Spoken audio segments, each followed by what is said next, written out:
Ini di Riyadh ini sudah masyhur ceritanya nih. Antara seorang ibu dengan seorang TKW dari Indonesia.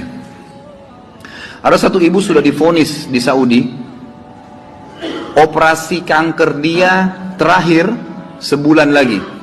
Kalau tidak berhasil, dianggap sudah mati dari sisi medis. Ini keberhasilannya kecil sekali, 10%. 90% mati orang ini. Sebulan lagi menurut ilmu medis. 3 hari setelah divonis begitu sama dokter, sebulan lagi operasi terakhir, datang pembantunya dari Indonesia. Seminggu pembantu itu kerja, bagus sekali kerjanya. Masya Allah bersihin rumah, masak segala. Tuan rumahnya ini senang. Tapi selama dia kerja seminggu, ada satu perilaku TKW ini, pembantu ini, yang selalu membuat tuannya mau nanya sama dia tapi nggak enak. Akhirnya setelah seminggu itu ditanya, ternyata dia kalau siang hari, habis selesaikan kerjaan semua, habis siapin makan, dia masuk kamar mandi, lama di kamar mandi pembantu ini. Nggak tahu buat apa gitu. Pas dia keluar dari kamar mandi, setelah seminggu ditanya sama majikannya, maaf saya mau tanya, kenapa kamu ini setiap masuk kamar mandi, lama, ngapain gitu kan. Langsung nangis tiba-tiba TKW itu menangis, pembantu itu menangis. Dia tanya kenapa kamu nangis, dia bilang ceritanya begini sebenarnya.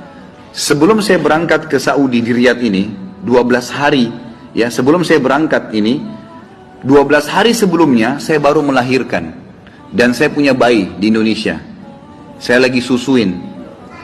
Nah saya tinggalkan karena keadaan ekonomi. Terpaksa saya tinggalkan. Visa sudah keluar, saya melahirkan, saya berangkat. Nah saya masuk kamar mandi ini, saya keluarin air susu saya. Karena kalau tidak payudara saya sakit. Coba. Kalau antum dengar keluhan seperti ini dari pegawai, dari staf, dari orang, apa yang antum lakukan? Perhatikan perilakunya muslimah ini, ya. Majikannya buat apa? Ini ternyata menjadi penyebab, penyakitnya hilang. Apa yang dia buat? Dia bilang, baiklah. Sambil dia nangis, dia dengar ceritanya, dia bilang, baiklah. Dia masuk, gajinya itu 800 rial per bulan. Tuannya ini, kebetulan punya duit di rumahnya, diambil dikali 24 bulan, 2 tahun. Ini kurang lebih ya, sekitar 20.000 rial sekian, 50 juta rupiah. Dikasih pembantunya, ini uang kamu ambil. Besok saya belikan kamu tiket pulang ke Indonesia. Anggap kau sudah kerja 2 tahun. Pembantunya bilang, nggak apa-apa. Dia bilang, nggak apa-apa. Anak kau lebih penting daripada saya. Urus anakmu, nggak apa-apa. Terus ada pembantunya, baiklah kalau begitu terima kasih. Kata tuannya, kalau memang majikannya bilang, kalau seandainya 2 tahun kemudian habis nyusuin, kamu terfikir kembali, ini nomor HP saya, dikasih, pulanglah. Pembantu kita sudah selesai nih, TKW sudah pulang Indonesia. Kita sekarang berhubungan dengan kisah ibu ini. Apa kata dia?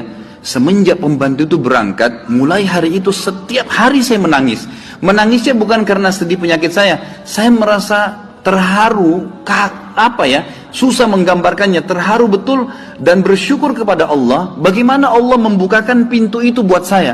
Saya selalu bersyukur terus sama Allah karena saya bisa memberikan, terfikir untuk kasih gaji 2 tahun. Mungkin kalau terjadi pada kita bilang, baiklah kamu pulang aja minimal. Pernah nggak antum terfikir kasih gajinya lengkap semua? Gitu kan? Dia bilang, saya terharu kenapa saya bisa lakukan itu. Dan saya selalu bersyukur sama Allah, saya bisa lakukan sementara memang ini ada vonis mati dekat lagi secara medis gitu kan. Dia bilang tiap hari saya menangis. Dan setiap kali saya menangis, saya merasa ada satu kepuasan dan keadaan saya lebih baik. Ringkas cerita, tiba masa operasi, ditelepon rumah sakit, disiapin semuanya alat operasi. Ini sudah jelas akan menemui ajal kalau secara medis. Tiba di rumah sakit, dicek sebelum operasi, dokternya duduk setelah cek di kursi lalu bertanya, kamu berobat kemana sebulan ini? Kata ibunya, saya nggak berobat kemana-mana. Kamu tahu nggak, kanker kamu nggak ada, sedikit pun nggak ada, akarnya nggak ada, sembuh total, nggak mungkin terjadi secara medis. Ibu itu tersenyum lalu mengatakan, kalau betul apa yang dokter ucapkan, itu karena sedekah saya. Diceritain sama dia ceritanya, begini. Dokternya jadi nangis, dokternya bilang apa? Subhanallah, yang telah membukakan mata hati saya, ternyata yang menyembuhkan bukan obat sama dokter. Tapi siapa? Allah subhanahu wa ta'ala. Ambil pelajaran ikhwas sekalian. Ternyata amal-amal soleh itu bisa membuat kita keluar dari masalah.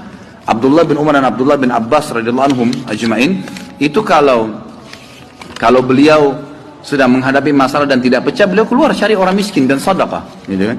Keluar bertawassul dengan amal soleh, seperti itulah.